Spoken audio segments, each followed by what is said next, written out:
अस्पतालों की बात नहीं हो रही है, स्कूलों की बात नहीं हो रही है, युवा के रोजगारों की बात नहीं हो रही है, किसान भाई की आमदनी की बात नहीं हो रही है। घोड़ासहन और ढाका ब्लॉक के भ्रष्टाचार की, थाने में भ्रष्टाचार की, जमीन के दाखिल खारिज के भ्रष्टाचार की, रोड पर खड़ा होकर मोटरसाइकिल के हेलमेट चेक करने के नाम पर वसूली की। ये किसके दम पे हो रहा है भैया? ये किसके दम पे हो रहा है?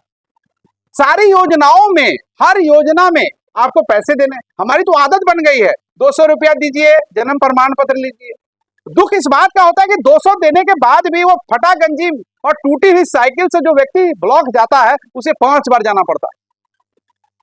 200 रुपए देने के बाद भी, 2000 रुपया इंदिरा आवास में देने के बाद, नाम जुड़वाने के बाद भी नाम आएगा कि नहीं आएगा?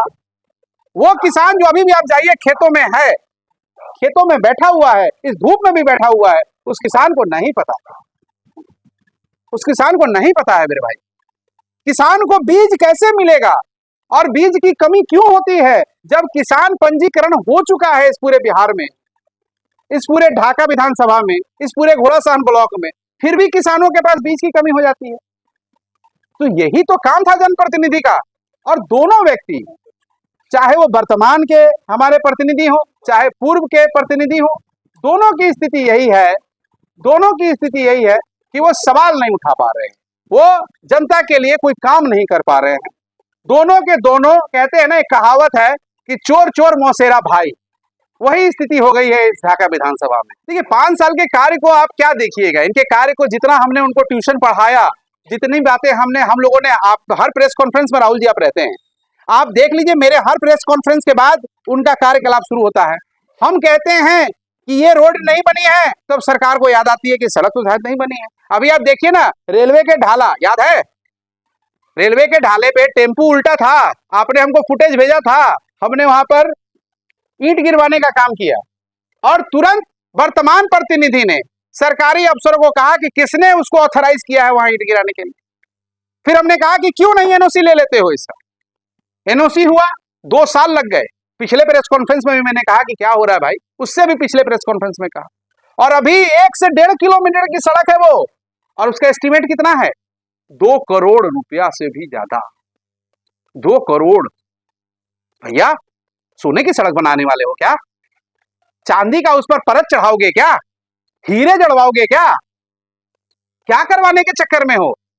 ईंट की जगह पर या पत्थर जो स्टोन चिप्स होता है उसकी जगह पे हीरा तो कहीं नहीं लगाओगे? कहीं सीमेंट की जगह सोने का पाउडर तो नहीं रखोगे? आप 2 करोड़ से सड़क बना रहे हो 1 किलोमीटर का, और आप कहते हो, भेलवा में आपने क्या कहा, ये माइक बंद होगा और काम चालू होगा। मैं दावे के साथ अभी कह रहा हूं, मेरी घड़ी में बज रहा है 12:30। आज 13 तारीख है, फ्राइडे है, आज शुक्रवार है, जुम्मे का दिन है।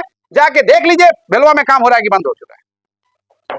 ये ढोंग है, जिस प्रकार से केंद्र में बैठ के मोदी जी ढोंग नचाते हैं, उसी प्रकार से इनकी पार्टी के प्रतिनिधि लोग हर विधानसभा की यही हाल करके रखे हुए हैं।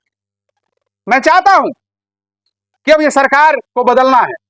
हम चाहते हैं कि महागठबंधन सत्ता में आए, लेकिन महागठबंधन भी इस बात को सोचे। मेरी बात पे ध्यान दीजिएगा, इस बात पे गौर करना होगा महागठबंधन को कि चंपारण में 12 सीटें हैं, क्यों 2 सीटें और 3 सीटें तक ही सीमित रहती है?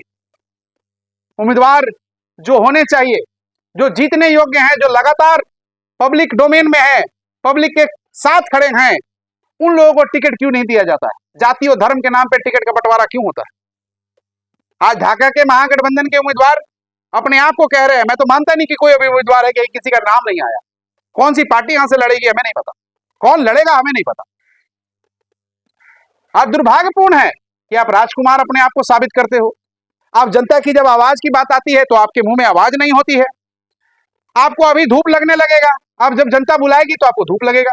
आप चुनाव हार गए। मैं बात कर रहा हूं अभी के वर्तमान पूर्व विधायक की, जो अपने आप को महागठबंधन का उम्मीदवार घोषित करके घूम रहे हैं। आप अपनी पार्टी के उम्मीदवार हो सकते हैं, अभी गठबंधन के उम्मीदवार कोई नहीं है, क्योंकि आपके गठबंधन में कांग्रेस भी है, सीपीआई सीपीएलएम भी है और भी कई पार्टियां। आप अपने पार्टी के उम्मीदवार हो सकते हो, लेकिन अब ढाका विधानसभा के महागठबंधन के उम्मीदवार नहीं हो अभी। राजकुमार जी, आपके तो मुंह में आवाज नहीं, धूप आपको लगे, छुट्टी मनाने या विदेश चले जाते हो और दावेदारी ठोक रहे हो ढाका की। क्यों? क्योंकि यह साबित आप लोगों ने कर दिया है कि ढाका एक खास समुदाय का है। नहीं, कतई नहीं।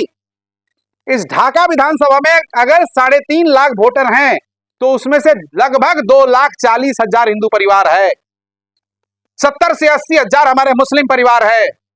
ढाका 1972 में बना हुआ अनुमंडल है। यहाँ लाल बखिया और सिकराना नदी बहती है। हमें फक्र है अपने ढाका पे। ढाका किसी एक समुदाय विशेष का हो ही नहीं सकता है। महागठबंधन के जो सीनियर लीडरशिप है इस बात पर गौर करे।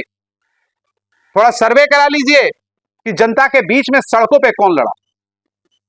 अगर बीजेपी को ऐसे ही सीट उठा के दे देनी है तब तो कोई बात ही नहीं है।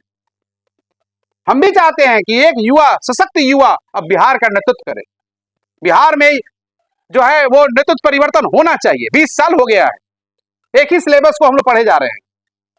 रोजगार के नाम पे लाठियां मिलती हैं हमें। रोजगार के नाम पे पटना में दौड़ा दौड़ा के मारा जाता है हमें। जब परीक्षा होता है तो क्वेश्चन पेपर लीक हो जाता है हमारा। तो अब परिवर्तन लाना जरूरी है, लेकिन परिवर्तन कहां से आएगा? पटना में सरकार कहां से बदलेगी जब एक एक विधानसभा को महागठबंधन सोच समझ के उम्मीदवार तय करेगी। सिर्फ जाति के नाम पर उम्मीदवार तय नहीं होने चाहिए, पैसों के नाम पर उम्मीदवार तय नहीं होने चाहिए। जो सड़कों पे लड़ा है वही सदन जाएगा। जिस दिन यह संकल्प महागठबंधन के नेता लोग ले लेंगे, मुझे लगता है 1/3 बहुमत से महागठबंधन की सरकार बिहार में बनेगी।